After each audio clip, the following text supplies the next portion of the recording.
the Islamists, the Pakistani sectarians have infiltrated mainstream politics. Labour now seem to have a problem of retaining the Muslim bloc vote. They seem to be being attacked on many sides. So our democracy is undermined because the Muslim bloc vote is able to manipulate our electoral system. Hi everybody, and welcome back to Nick Talks. This episode's amazing, and returning guest, the number one guest who's always been commented about in the comments saying, get Raja back on, get Raja back on. So now you know who it is. It's Raja Miah. How you doing, Raja? I'm well, thank you, Nick. Thanks for having me on. You, as I remind people, you're the first person to ever reach out to me and have me on a, so the first outside sort of person I ever spoke to was you on one of your Nick Talks, and then you got in touch with me and you said, YouTube had took it down or they'd censored some of it. Here we are so many years later. Yeah, no, exactly. That was when I was running for mayor the first time, which was about 5 years ago, and I just met a new friend called Billy Howarth, who fights for the survivors of the grooming gangs up in Rochdale. And I had a meeting with him about trying to get him to support my campaign as well. And we become friends out of it. And I speak at his events. You speak at his events as well. And he mentioned you. And he went, have you heard about this guy called Raja? And unfortunately, I hadn't heard of you at that point. So I Googled you and went, I've got to speak to him. I've got to, is he for real? And I've told you this before. We had our first conversation recorded on YouTube, and you told me everything that, this is common sense now. And as you're telling me, I'm going, this can't be true. And at the end of the conversation, I had to Google everything he said. And everything I Googled, I found evidence. I was like, he's spot on and everything. But you were telling me things that were blowing my mind. And I'm going, I'm in my head, I'm going, he's a lunatic. None of this can be true. You're telling me the leader of the council got her car firebombed and I'm going, these are nutcase. I'm going to have to. And it turned out everything you said to me was spot on, and we've continued having conversations ever since. I'm not in the business of lying. I spent my time before I came to this space. I spent my career in counter extremism, Nick. As you know, people try and undermine it and say, did he really do all those things? 100%, I did all those things, and for 20 years I occupied that space. I'm a northern working class bloke, Nick, and I'm small C conservative. I'm not a selfie guy. I don't promote myself. I don't need photographs with people to prove who I am and what I've done. And I think fate has brought me to the space I am. It brought me back home to a small northern town. And if I hadn't come back, I don't think we'd be, none of this would be happening in terms of the national inquiry and all of that, or the because it goes hand in hand. The now increasingly accepted concern across the country of how the Islamists, the Pakistani sectarians have infiltrated mainstream politics. I think one and the other goes hand in hand, and how the Labour Party is held to ransom by these people. And when I shared this information with you, and even if you doubted it, it doesn't matter. You saw it play out in the most recent general election over the Palestinian issue. You saw it yourselves play out. We now have 4 Pakistani sectarian MPs elected off a Islamist or a Muslim agenda, however you want to describe it, in Parliament. And the way demographics work, and the way voting pattern works, and the way our democracy allows itself to be exploited, that 4 will become 40 very soon, Nick. Oh, I tend to agree that it's going to get more and more. The numbers, I don't know how high it's going to go, but it's definitely going to rise. Now, we normally talk about the grooming gang scandal and trying to get justice for those girls who were abused and trying to get the perpetrators, but also the establishment who covered it up. My aim is to get them in jail. That's really my concentration, is get the people who covered it up in jail. Now, part of the general excuse of why this has happened is that Labour and Labour councils were embedded with the Islamists, but also embedded with the Muslim bloc vote. It was all about votes. We can't afford, for us to win the next election, we can't afford to upset the Muslims because they're a significant part in my area. Now, we've been told that for many, many years. Labour now seem to have a problem of retaining the Muslim bloc vote. They seem to be being attacked on many sides. We've got Muslims now being independents and standing as independents in councils and standing as independents in parliament. We have the Green lobby, who seem to have embraced Islamism now. And I like an eco-Islamo fascist organization. So they're taking Muslim votes. And if Jeremy Corbyn and Sultana ever get their act together and launch your party, whatever the name's going to be, they're going to filter off a lot of Muslim votes. So, and Labour still need the Muslim vote. Is this an existential threat to Labour? Is it a good thing for our parliament that this block vote is going to be chopped up? What are your thoughts on that for someone who's been looking at this for many years now? Well, to demonstrate how powerful the Muslim bloc vote is, you only need to look at George Galloway, I think, and the Workers' Party and how he's got elected in Bethnal Green, then he went up to Bradford, and most recently in Rochdale. That's not a fluke, is it? He's gone into those places, stoked the fires, and exploited the situation, Palestine, Gaza, and he's won each time. By election after he's won each time. And when the Labour Party have responded to beat him, so they put Paul Waugh in, for instance, yeah. When the Labour Party responded to beat him there, or in Bradford with Naz Shah, they've done two things. One with Naz Shah, they out cartelled him. So they brought, instead of an Islamist vote, they actually brought in a sectarian vote. And what we're finding is in some places the sectarians still hold power and hold more weight than the Islamists do. There's actually an internal civil war in the Muslim communities between the Pakistan, what I call the sectarians, the tribal leaders, and the Islamists. So they're fighting amongst themselves, and they're all trying to claim the Islamist space, by the way, because that's the the Muslim identity is the one that delivers the most votes. It's the unifying factor, and it's the Muslim identity through the lens of victimhood. So it's not a good thing, Nick. It's like the West hate us, and we need to support the caliphate and put Muslims first. You've got Shabana Mahmood.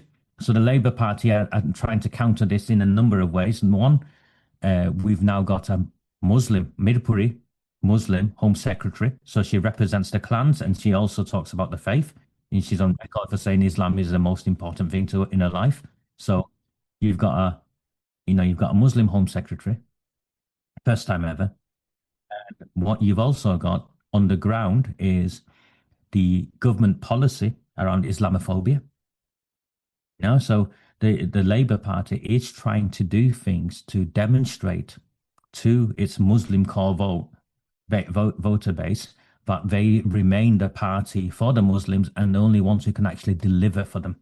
Here we've got a Muslim Home Secretary, Mirpuri woman. What more do you want? We've got an Islamophobia definition that we're forcing through.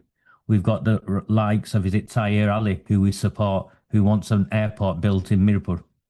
Yeah, so we for people that don't know, we have Muslims in Parliament, MPs, who are trying to push the British government to build an airport in a part of Pakistan and fund it because it'll help their constituents go home and visit people.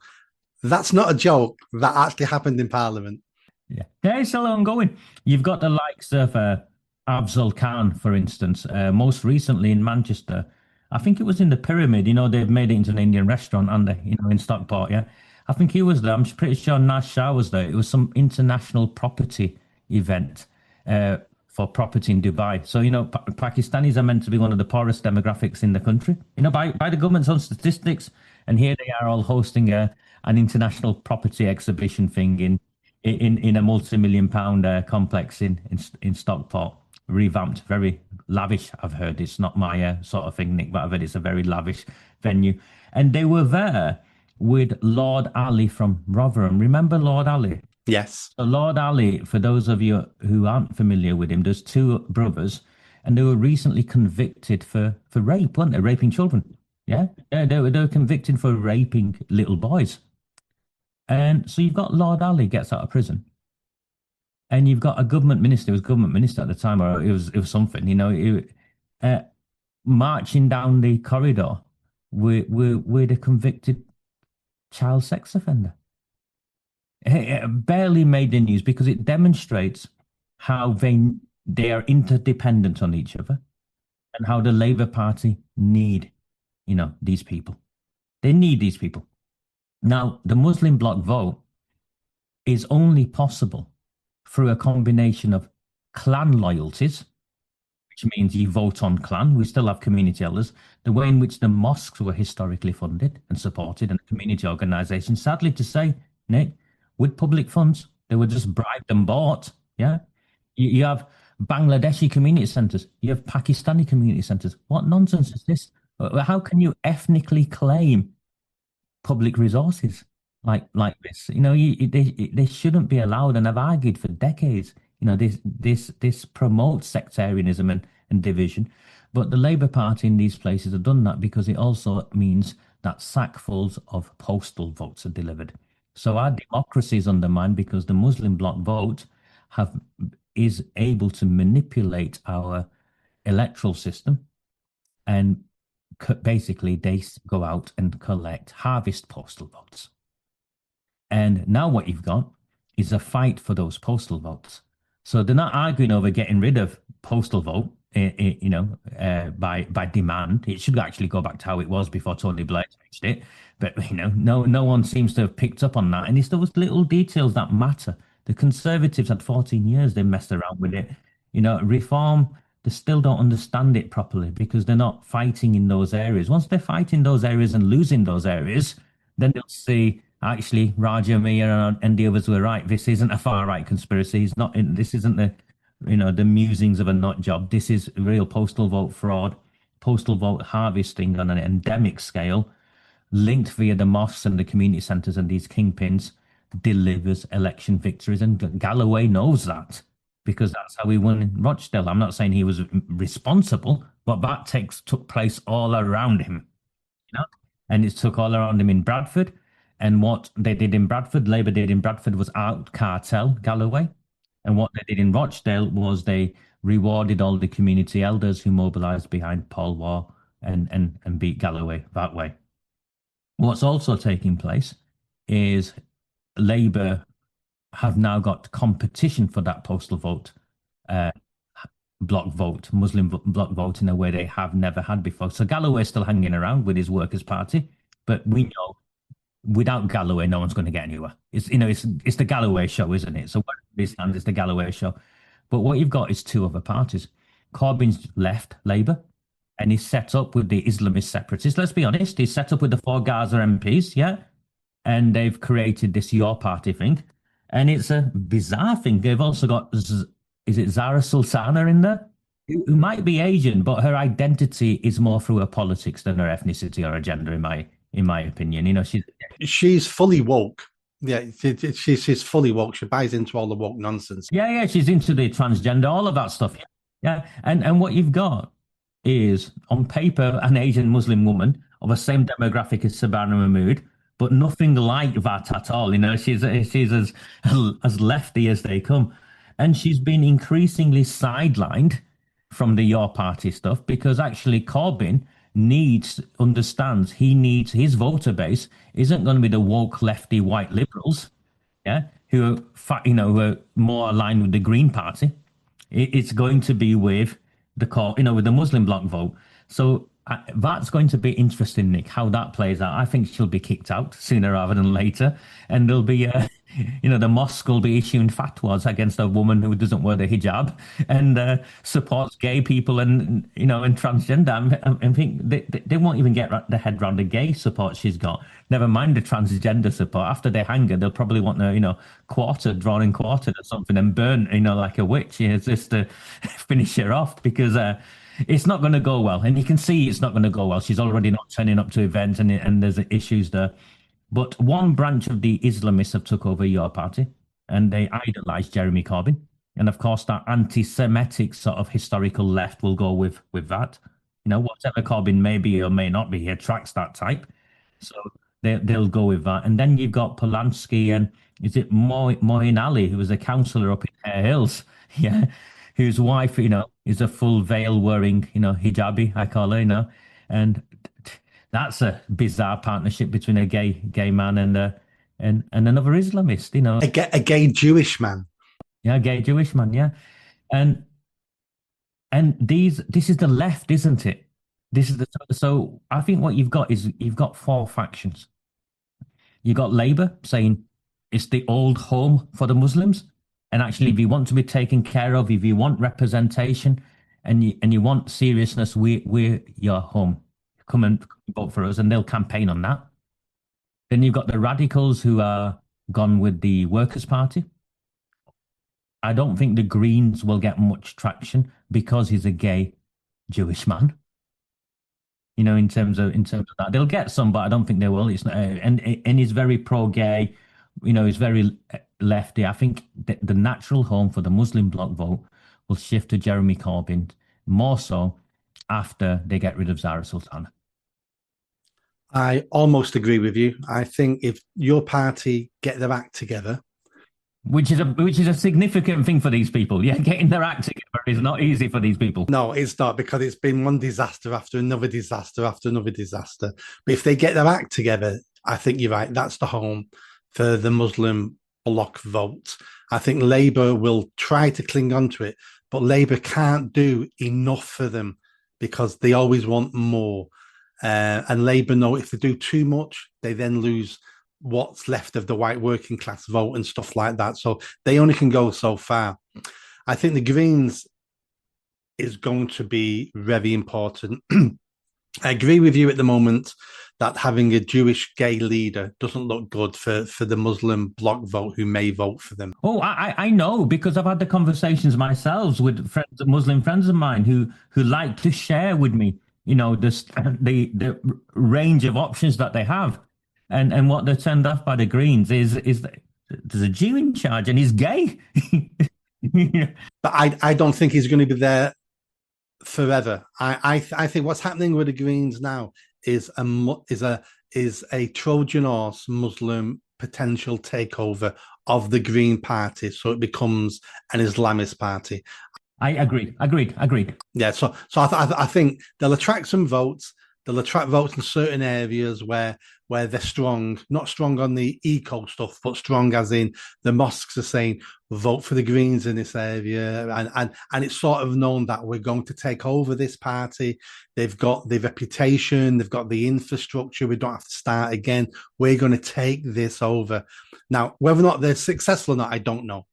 And just to give you an added layer to this, as a Pakistani friend of mine recently said, Raja, we'll be all right with the Greens in power. They want to legalize heroin. They want to, so they're seeing an opportunity, a business opportunity. Yeah. Oh, and for people who don't understand that, that's not because Muslims take heroin. That's because their uncles own all the fields in Pakistan that are growing the heroin. Yeah. That's yeah. They see it as a business opportunity. Yeah. Labour are in huge problem. I've got a huge problem no matter how they look at it. Their white working class base are deserting them, especially in the Red Wall area. They can't go far enough for the Muslims, can they? They can't go because the Muslims won't stop. Because what do they want? And this is my viewpoint on this, and the horrific terrorist attacks since you and I last spoke in the synagogue, in our backyard, essentially in one of the synagogues, I think demonstrated that none of them picked up on his motives. They wanted to talk about what had happened. Well, actually, why did it happen? He's an Islamist. He's a jihadist. And again, another Manchester-raised person. They hid, and that story still hasn't come out yet. And the Labour Party and the mayor and all of them are involved in another cover-up there. They're involved because it's appeasement, Nick. That's the term. It's appeasement. They are appeasing the Muslim bloc vote as much as possible, trying to say as little as possible to damage them. Most recently, the Home Secretary, in response to the Reform MP, Lee Anderson, who asked about the river to the sea slogan. I'm very clear. I have been throughout. I've been arrested for it, Nick. River to the sea, Palestine will be free is an anti-Semitic slogan because for Palestine to be free, between the river and the sea, all that exists between the river and sea is the state of Israel. It's coded language for the eradication of Israel. She won't support it. They won't support any of that. The peace process that they pushed through, the recognition of Palestine as a state, which then led up to this. These people will never be happy. because they don't want to live in a liberal Western democracy. And no, they don't want to go home. This is their home. So they want this home to reflect their beliefs and their values. And that means it's a threat to us, and we're a threat to them. And they want it's not to take over, Nick. They want to colonize, balkanize the areas in which they live. And I genuinely fear that the Muslim bloc vote will never surrender to, will never be integrated into our mainstream society. It's becoming more and more militant as the years go by, and they want the caliphate, Nick. I'm from these places, so I speak to you with my experience of these places. I'm not, it's not because I've heard something of someone. I live and spend my time in these places every day and have done for my entire life. And what they want is not compatible, in my opinion, with what is a liberal Western democracy. Let me ask you this, because you'll know more again about this than me. Why do we have people who let's use Pakistan, but it could be a dozen countries, but let's use Pakistan. Why do people in Pakistan, which is a third world country, which life is hard, life is poor, why do those individuals dream of coming to the first world, coming to UK, coming to north of England, and then decide what I need here is to replicate the traditions, the culture of the third world where I've just come from. I've come here for a better life. And the UK is obviously better than Pakistan because I wouldn't have come here if it wasn't. But why do they then feel the need to import everything that keeps Pakistan a third world country? It can't be intentional. Is it because they don't know any better? Is it because it's comfortable? Why do they have that mindset? Well, first and foremost, when we talk about Pakistan, you've got to look at the disproportionate number of first cousin marriages and how culturally it's a small space.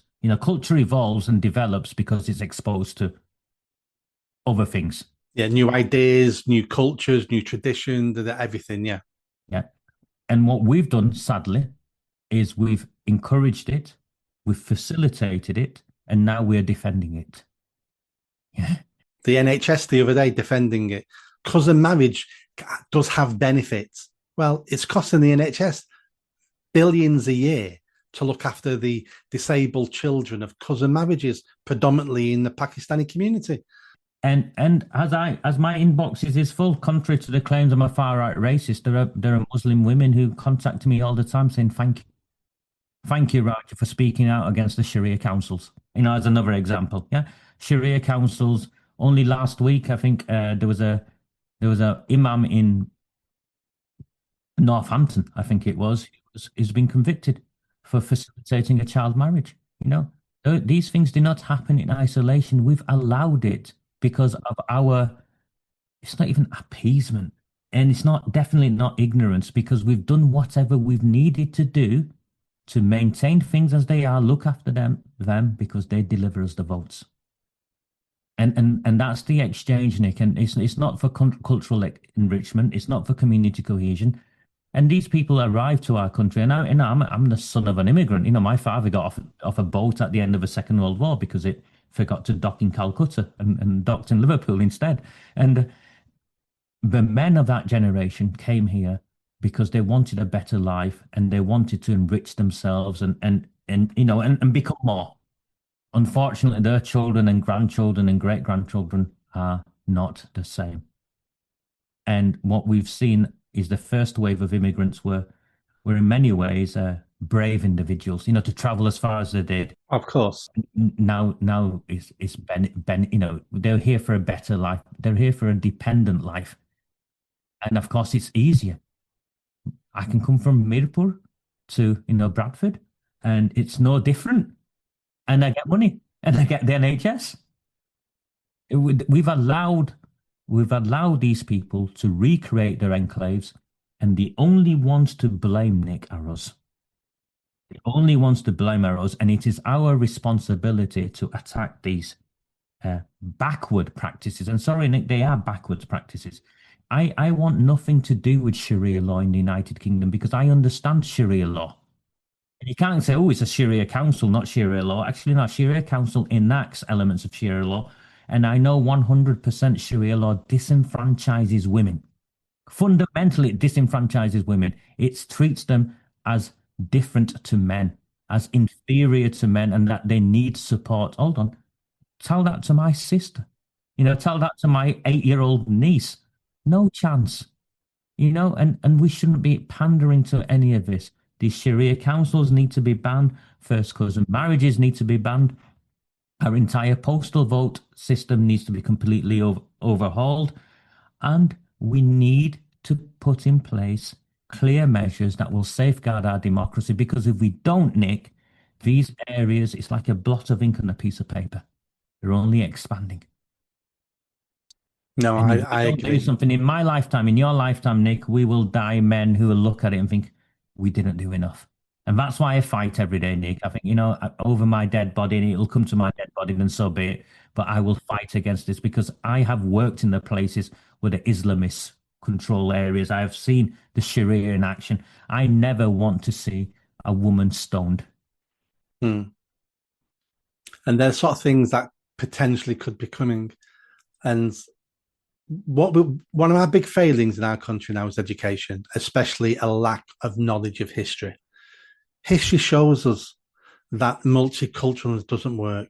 History shows us that when you balkanize a state, it always leads to violence. Look what happened in the Balkans. Look what happened in Rwanda. It always leads to violence. It's okay at the beginning when there's no shortage of resources. Everybody might not like each other, but we get along because everything's fine. But once resources are limited, once you start becoming poorer, you start looking across the tribal lines, going, "It's your fault," or "You're getting more than my group's getting," and it always leads to violence. And And we lose, Nick. We'll lose because you've seen it. You've campaigned.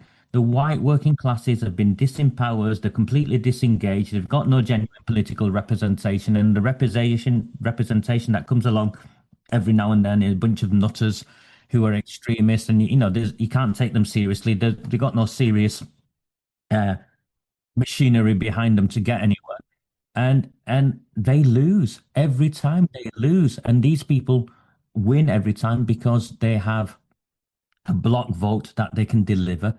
And because of that, they not just get resources, Nick, as we found out, the criminals are also protected.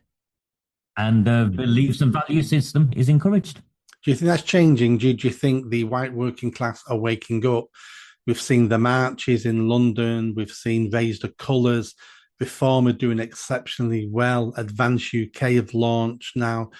Do you think the white English are waking up going, oh, we need to do something about all our problems because whoever we elect don't do anything in our interest. It's always in someone else's interest. Do you think that's beginning to happen? Yeah. And it's late. We know we've arrived late. I look at this and I think I talk. I see myself in terms of my own identity. I always see myself through a working class lens. And I think we know we've arrived late, Nick. And our test will be: do we have the resolve?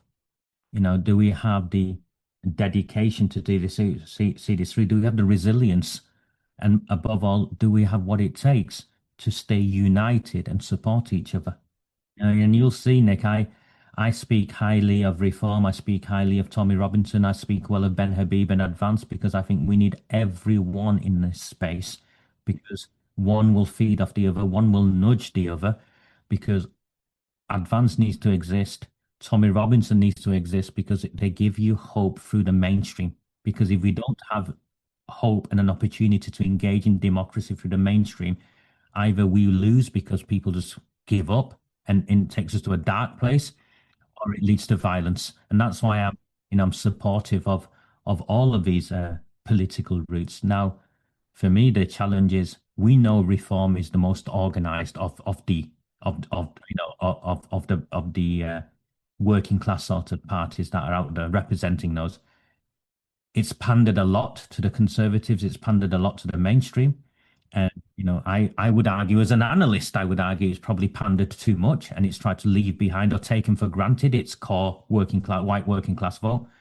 And I think the establishment of Advance UK will actually strengthen reform in terms of realign it back to having to fight for, its white working class vote because they've now got an option, haven't they? Yeah, they've got an option, and Ben's a bright man. Now, I hope, I aspire that in the lead up to the general election, which is a number of years away, we've got some local elections. Let's see what Advance do. Let's see, if Tommy Robbins is back in court, isn't it? I saw him on TV yesterday. Or my X feed. I don't watch TV. He was back in court. Let's see what these people do. Let's see what Ben does. I'm very, very supportive of Rupert Lowe's Restore Britain. The sort of think tank that's come out. We've got serious, Nick, and we're getting serious, but it'll take time because we've been nowhere. I think what I'm saying is yes. I'm supportive of all of this, but it will take time because for a long time we've been nowhere. The campaigner who knocks on doors, the general working class public, they're scared to hope. They're scared to hope because they think we're just chancers. Whichever party we are, we're just chancers. We're just saying the right things and we don't mean any of it. And it's not because they don't want to hope. They're scared to hope. They're scared to believe. Because they've been let down so many times before. And my fear is if Reform let them down, if Advance let them down, that'll be the end. Yeah, so please, for those of you who would Advance, Reform, or Toby and Robinson, think of the people we serve. First and foremost, before yourselves, think of the people we serve. Let's do full circle and let's end on this. How much trouble are Labour in when it comes to the Muslim bloc vote? I think between now and the general election, you'll see them give more and more and more. And they'll give more and more and more in two ways. One is in terms of policies, such as the Islamophobia stuff. Two is in terms of defending them, so ignoring the growing Islamism in that. And three is increasing representation. They'll see more and more Muslims take up prominent positions in the Labour Party. So they'll be trying to bribe them. And the more they do, the more in trouble they are because the more they're having to do. Now, I think in certain places they've already been hijacked. In local towns and cities, they've already been hijacked. They think they can buy the Muslim bloc vote.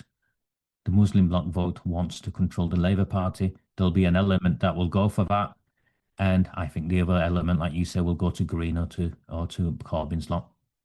But Labour is either going to be held hostage by the Muslim bloc vote or it'll be sacrificed by the Muslim bloc vote.